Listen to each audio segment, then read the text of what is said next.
God put a rainbow in the clouds.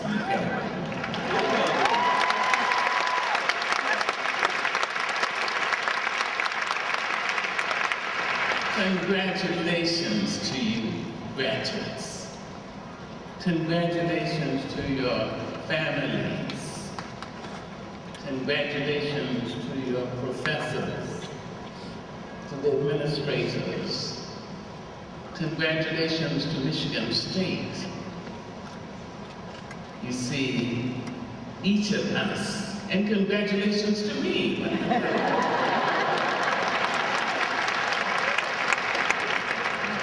Each of us has the possibility and the privilege of being rainbows in the clouds.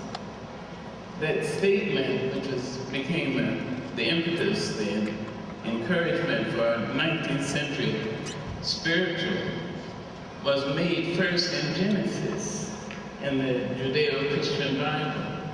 We are told that rain persisted so unrelentingly that people thought it would never cease. And so God, in an attempt to put the people at ease, put a rainbow in the sky. In the 19th century, some African-American poet, a lyricist, probably a woman, I'm not sure about that, said God put the rainbow in the clouds themselves, not just in the sky. We know that suns and moons and stars and novae and all sorts of illuminations are always in the firmament. But clouds can so lower and lower that the viewer cannot see the possibility of light. But if the rainbow is in the clouds themselves, that means in the darkest times, in the dreariest and the most threatening of times, there's a possibility of seeing hope. That's who you really are. Each one of you is a rainbow in the clouds. Amazing. Each one of you has the possibility of lighting up somebody's path. Somebody who may not look like you, may not have your same skin color, who may not call God by the same name as she or he calls God at all, may dance other dances and sing other songs and eat other foods.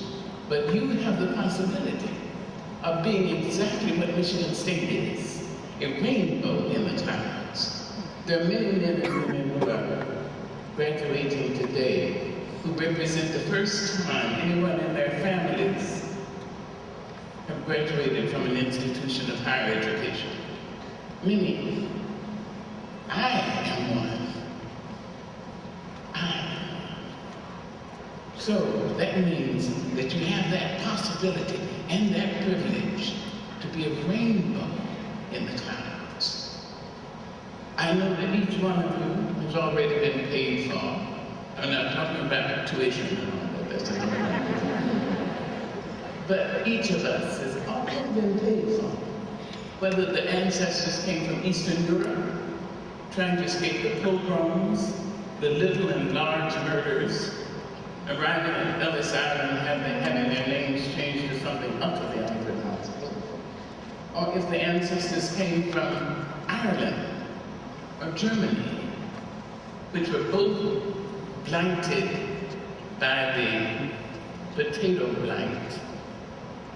Or if the ancestors came from Scandinavia, or New and Old Delhi, if the ancestors came from Italy and Hungary, South America, Mexico, trying to find a place to hold all the people, all the faces, all the Adams and Eves and their countless generations.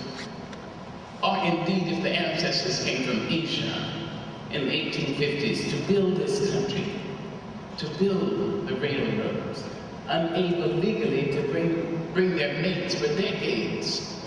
Or if they came from Africa, unwillingly, lying spoon fashion in the filthy hatches of slave ships, in their own and in each other's excrement and urine.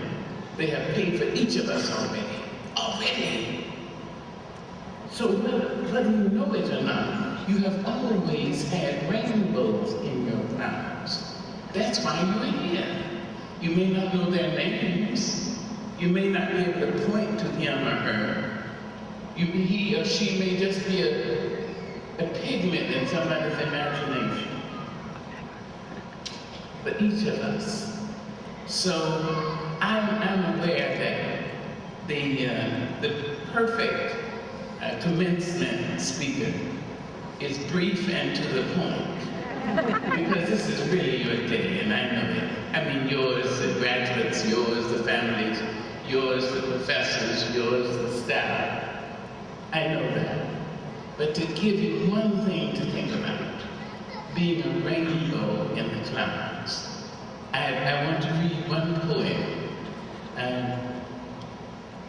Years ago, after I had written the inaugural poem for Mr. Clinton, United Nations personnel wrote to me and asked if I would write a poem for the world. I don't use this often, but I prayed over this. As you can see, I'm religious. I'm trying to be a Christian. Trying to be a Christian is like trying to be a Jew or Muslim or Buddhist or Shintoist or Zoroastrian. It's not something you achieve. And then you sit back, ooh, got that. I'm always amazed when people walk up to me and say, I'm a Christian. I think, already? So, when I was asked to write this piece, I thought long and I prayed over this, and I decided, this is my gift to you. I'm going to make this available to President Simon. I would hope that each one of you graduates have a copy of this when you leave this institution. We, this people, on a small and lonely planet, traveling through casual space, past aloof stars, across the way of indifferent suns, to a destination where all signs tell us it is possible and imperative that we learn a brave and startling truth.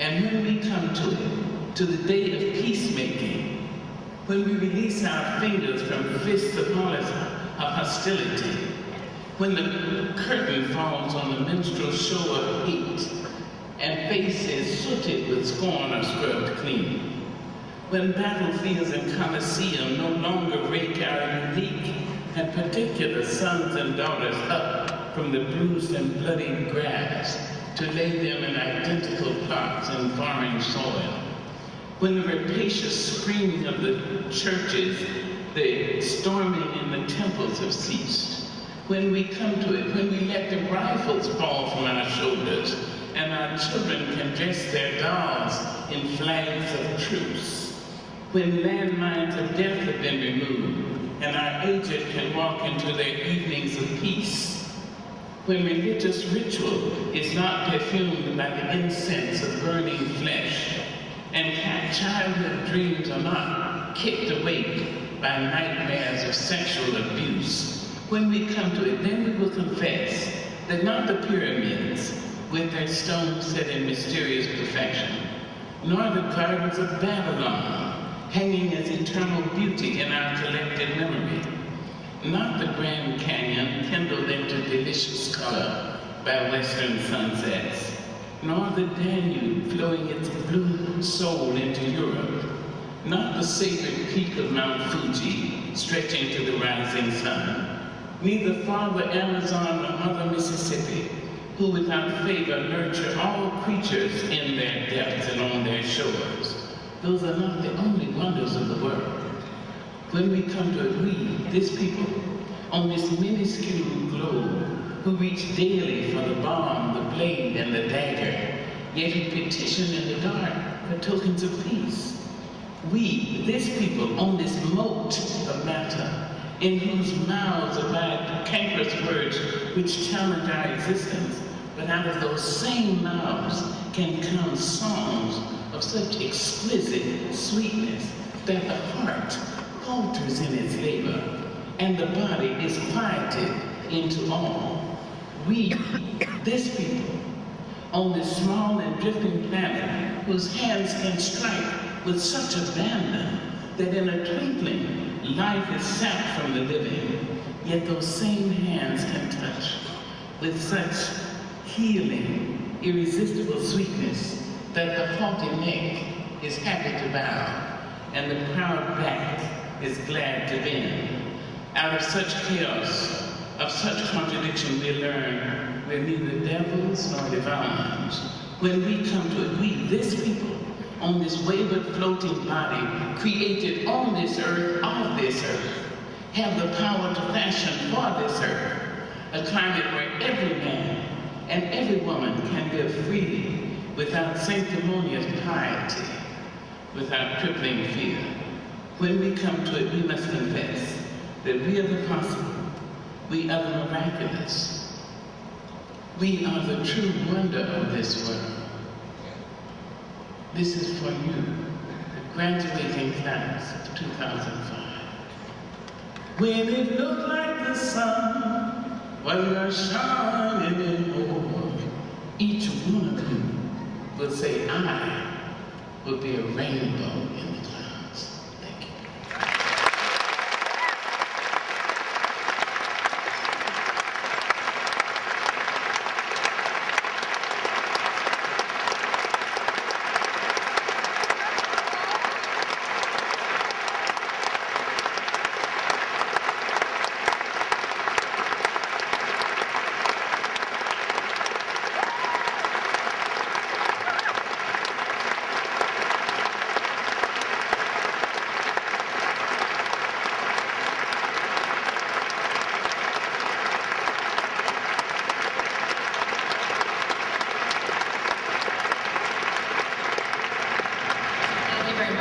An American creation, a place of